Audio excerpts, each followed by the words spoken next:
Hello and welcome to the Civil Services. So today we will discuss 9 July current affairs. So let's get started.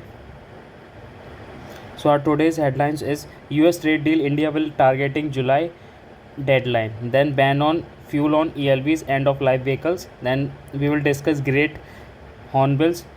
Then further Indian Brazil partnership public account committee and countrywide survey on student learning. Okay. So we will discuss this today's headlines and we will also discuss our quick facts जिसमें हम interim bell की बात करेंगे. Further हम custodial death की बात करेंगे. Then we will also talk about the urea and the vitamin D. So let's get deep dive into our topics. तो पहला हमारा टॉपिक है US trade deal India still targeting जुलाई डेडलाइंस. अब इसमें क्या करा गया है, यूएसए जो है वो इंडिया के साथ एक ट्रेड डील करने जा रहा है. ठीक है, बट इंडिया का उस पर कहना है कि if India is cautious about that it will not accept the trade deal if it does not align with the India's interest. But USA वहाँ पे कह रहा है कि that they are sure that US will close to make deal with the India.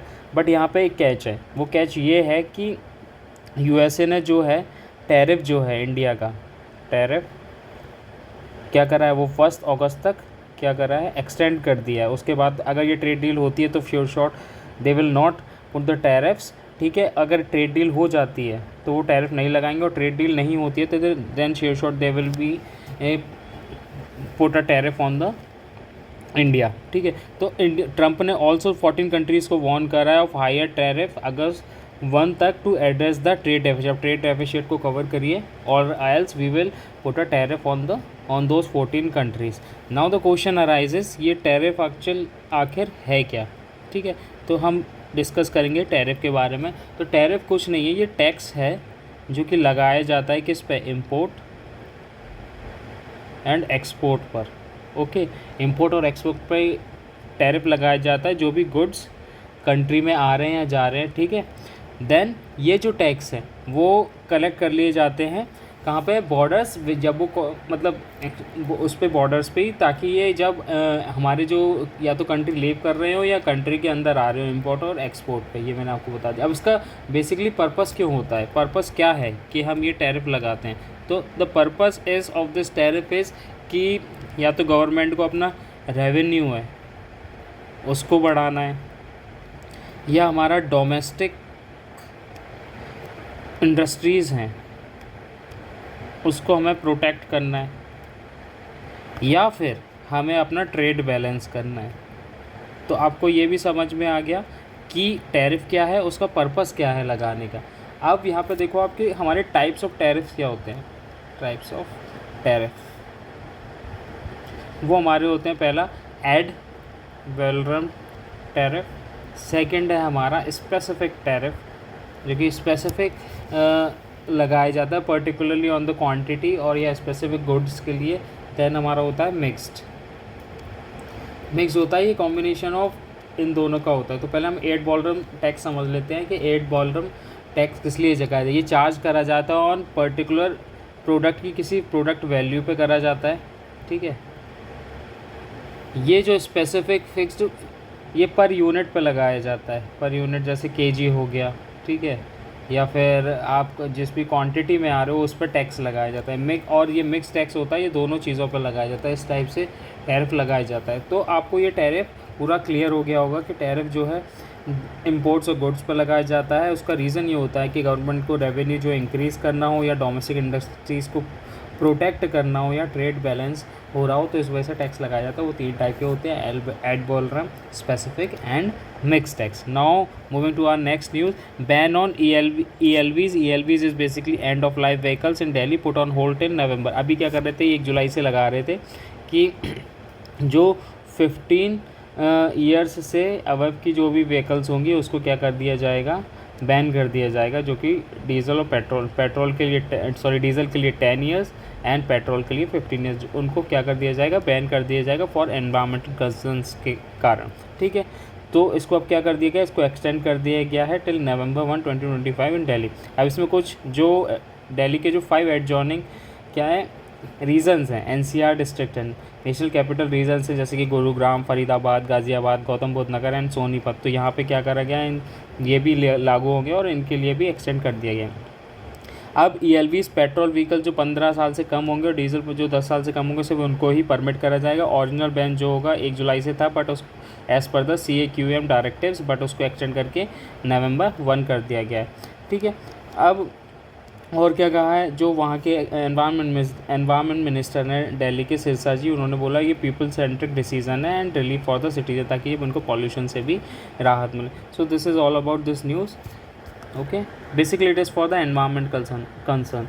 तो हमारा next news है rare great hornbill sight in Ezhimala spark renewal call for biodiversity conservation. देखो इसमें बेसिकली हुआ क्या है कि जो रेयर जो ग्रेट हॉर्नबिल है वो क्या कर गई, वो अपने जो हैबिटेट है उसको छोड़ के दूसरे हैबिटेट में पहली बार मिली है। That signifies a sign of a कि वहाँ पे जो है एनवायरनमेंट जो है काफ़ी अच्छा हो रहा है। बेसिकली इट इज़ जो हॉर्नबिल है वो बायोडाइवर्सिटी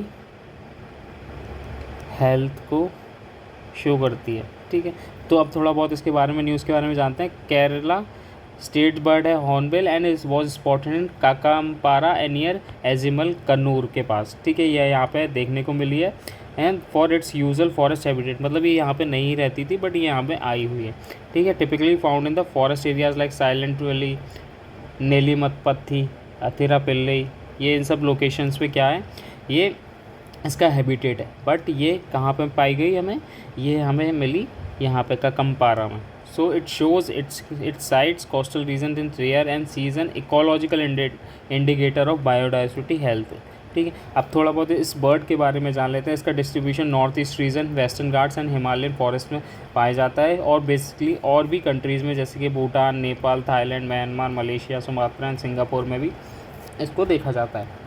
इसकी बेसिकली जो प्रिफर्ड हैबिटेट है वो डेंस फॉरेस्ट होगा, डैम्प होगा, ओल्ड ग्रोथ अनलॉक्ड फॉरेस्ट होंगे, बेसिकली हिली टेरेंस में ये आपको मिलेगी। इसका थ्रेट है बेसिकली जो थ्रेट है हैबिटेट लॉस एंड हंटिंग की वजह से होता है। ये बेसिकली डेवलपमेंट की वजह से हंटिंग एंड जो कि मतलब शिकारी वगैरह जो है क्या करते हैं, हंट करते हैं। देन कंजर्वेशन स्टेटस इसको IUCN ने दिया इंडेंजर्ड स्पीसीज़ का and protected under schedule 1 of the wild life protection act. आप मेरे को बताओगे वाइल्ड लाइफ प्रोटेक्शन एक्ट कौन से ईयर में आया था, ये आप मेरे को कॉमेंट सेक्शन में बताओगे। एंड मूविंग फर्दर, हमारी जो नेक्स्ट न्यूज़ है, Indian Brazil partnership is relevant for the world. Modi अभी हाल ही में क्या हुआ है कि ब्रिक्स की जो समिट कंडक्ट हुई है वो कहाँ हुई है, ब्राज़ील में हुई है। ठीक है, अब मेरे को आप बताओगे जो नेक्स्ट जो समिट है वो कहाँ पे कंडक्ट होगी, वो आप मेरे को कमेंट सेक्शन में बताओगे। ऑल तो चलो मैं ही बता देता हूँ, वो इंडिया में होगी। एक्चुअली ये ब्रिक्स जो है वो नेक्स्ट इंडिया में हो। Okay, then strategic significance, PM describe India Brazil tiles on important pillar of global stability. तो इंडिया ने इस पर एम्फेसाइज़ करा है और बोला है कि important pillar of global stability India और ब्राज़ील के जो भी रिलेशंस हैं, बोथ कंट्रीज़ एग्री करी है ग्लोबल इश्यूज़ पे एंड उनको सॉल्व करने की बात करी है डिप्लोमेसी एंड डायलॉग के बेसिस पे। Emphasise on their role in representing Global South and strengthening multilateral cooperations. और जो हमारे प्राइम मिनिस्टर मोदी जी गए हैं उनको हाईएस्ट सिविलियन ऑर्डर भी मिला है वहाँ पे, कहाँ पे, ब्राज़ील में, grand cooler of the nation order of the southern cross, ये उनको क्या मिला हुआ है, अवार्ड मिला हुआ है।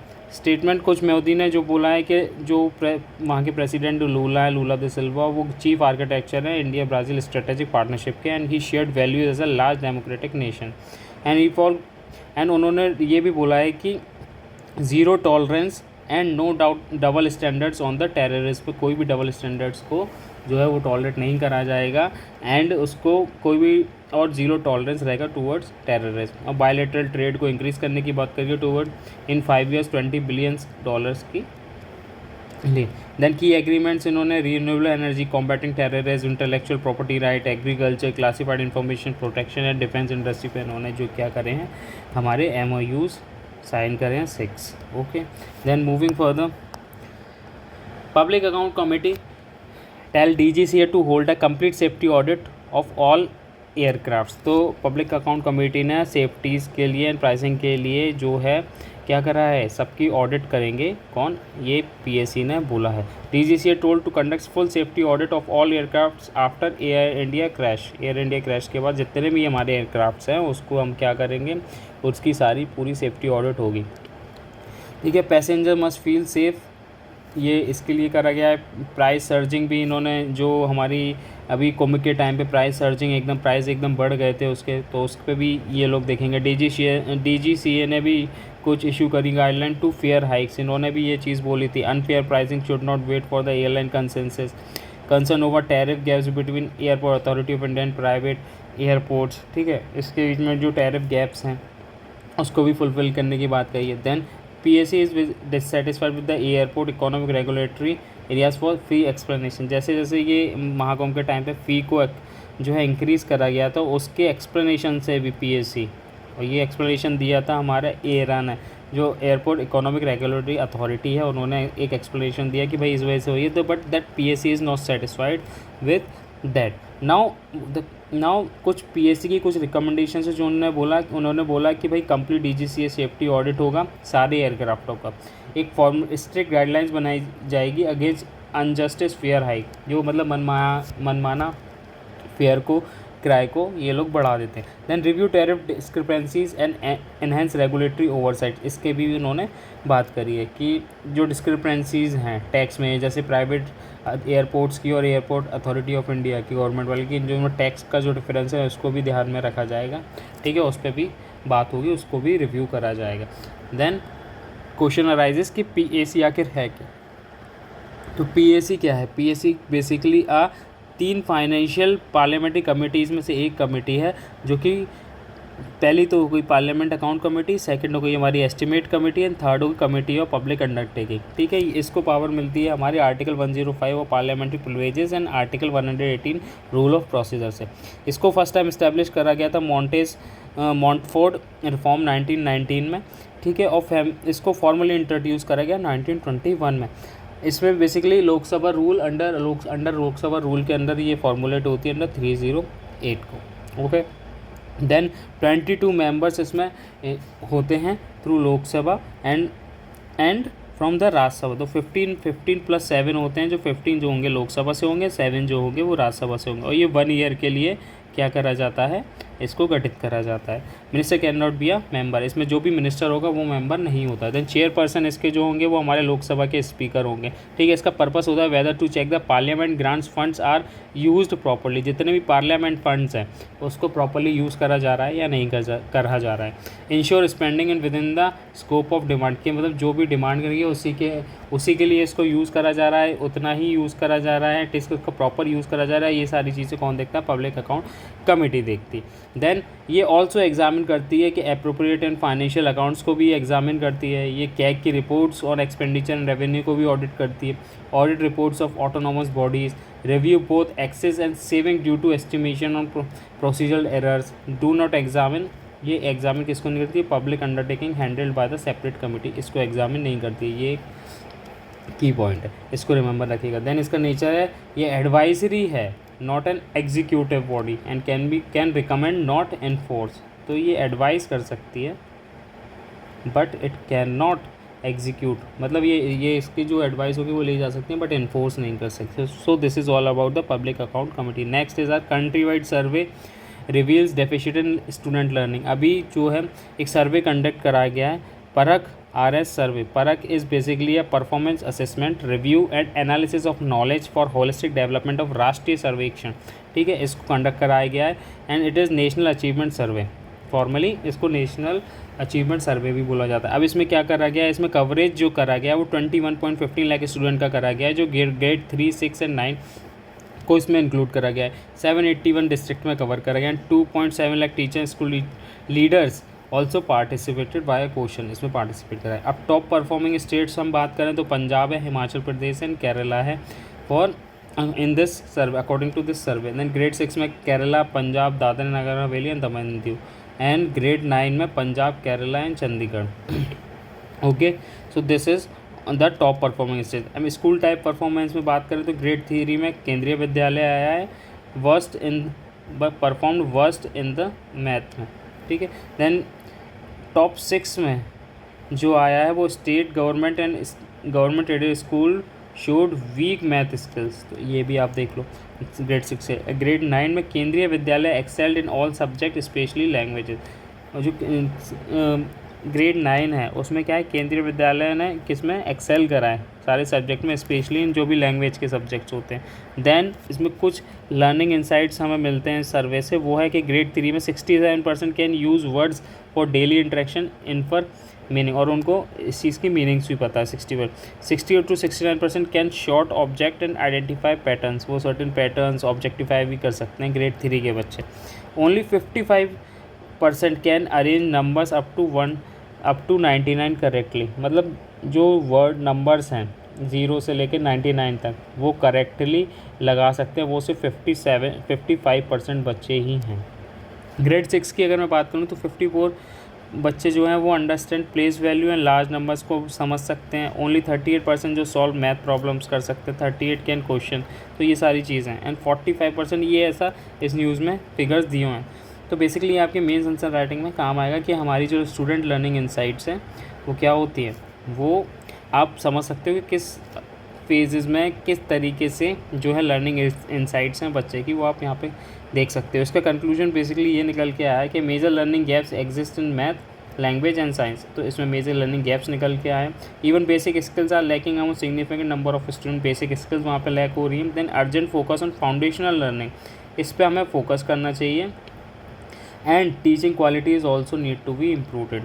तो बेसिकली आप ये अपने मेंस आंसर राइटिंग में मेंस में जो है ये चीज़ का यूज़ कर सकते हो, एंड परख का जो है एग्जाम्पल सब्सटेंशिएट कर सकते हो आप किसी भी अपने पॉइंट को। देन मूविंग फर्दर हमारे कोई फैक्ट्स देख लेते हैं कि Asaram interim bell extended till August 15 इन रेप केसेस, मतलब इनकी इंटरिम बेल को एक्सटेंड कर दिया गया है। अब ये इंटरिम बेल क्या है, तो ये टेम्परेरी बेल है, फॉर शॉर्ट पीरियड के लिए दी जाती है। ये इमीडिएट अरेस्ट से और या until anticipatory bell is decided, तो एंटिसिपेटरी बेल वही हो गई कि हमारे अगर आपको लग रहा है कि ऐसा लग रहा है कि मैं अरेस्ट होने वाला हूँ तो मैं एक एंटिसिपेटरी बेल ले लूँगा, ठीक है। Then granted for few days, कुछ डेज़ के लिए होती है, या तो वे डेज़ में होगी या फिर वीक में होगी, इससे ज़्यादा नहीं होती। Comes with a condition no travel, cooperate with the police, ठीक है, पुलिस के साथ कोऑपरेट करोगे, कहीं आप बाहर ट्रैवल नहीं कर सकते। दूसरा इसमें साथ एक और रहेगा कि आप भी जो है जो भी प्रूफ्स है या एविडेंसेस हैं उसके साथ छेड़छाड़ नहीं करोगे।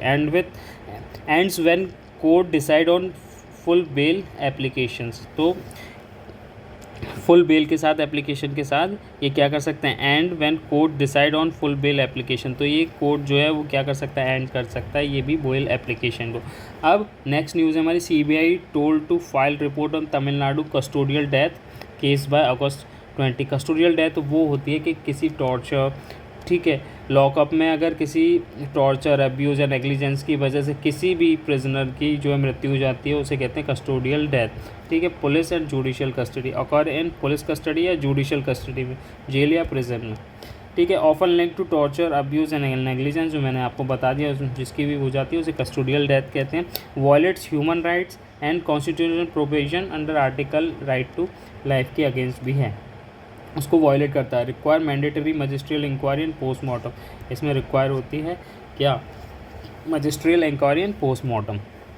देन हमारी अनदर न्यूज़ है, ensure adequate urea supply to meet agriculture needs. अब what is urea, urea is a chemical compound CONH2। So ये हमारे केमिकल कंपाउंड है, इसमें बेसिकली नाइट्रोजन की मात्रा ज़्यादा रहती है। नाइट्रोजन रिच फर्टिलाइज़र 46% होता है। ये क्या करता है, हमारी प्लांट की ग्रोथ को प्रमोट करता है। Then also it also as a natural waste in human animals and in urine and animal, humans and animals in urine के अंदर भी पाई जाती हैं। एग्रीकल्चर में अगर बात करें तो it is systematically made from ammonia and carbon dioxide, तो इससे भी बनता है। वाटर सॉल्यूबल होती है तो ईजिली क्या है, सॉइल के साथ मिक्स भी हो जाती है।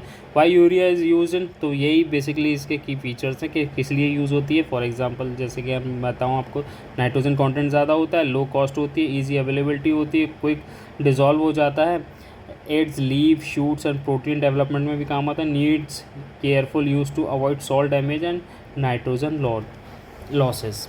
ठीक है, तो इसलिए बेसिकली ये यूज़ होता है। Now moving further, vitamin D की बात करते हैं तो deficiency poses public health concern. Vitamin D deficiency poses public health challenges. Okay, then vitamin D क्या होता है, ये फैट सॉल्युबल विटामिन होता है जो स्किन में स्किन के लिए यूज़ होता है when expose to the sunlight. ये बेसिकली क्या करता है कि हमारे जो कैल्शियम की कमी है, ठीक है, वो कैल्शियम हेल्थ एब्जॉर्ब, कैल्शियम को एब्जॉर्ब करने में काम आता है, हमारी स्ट्रॉन्ग बोन्स एंड टीथ को स्ट्रॉन्ग बनाता है, इम्यूनिटी को बूस्ट करता है, prevent rickets in children and osteomalacia and osteoporosis in adults. इसमें ये क्या करता है, इससे प्रिवेंट करता है। To better moods and muscles functions के लिए काम करता है। अगर इसकी डिफिशियंसी होती है तो आपकी वीक बोन होगी, फटीग होगा, फ्रीक्वेंट इलनेस होगी। सो this is all about the vitamin D. Now हमारा आता है आज का MCQ। ये आप इसका आंसर कमेंट सेक्शन में दोगे। देन आपका एक क्वेश्चन आता है, ये मेंस का क्वेश्चन है, इसका मैं फ्री वैल्यूएशन करूँगा। आप इसको लिख के upsc@2025@gmail.com पे आप मेरे को मेल कर सकते हो। मैं इसका आंसर फ्री में इसका वैल्यूएशन करूँगा। सो this is all about for today's news. Thank you guys.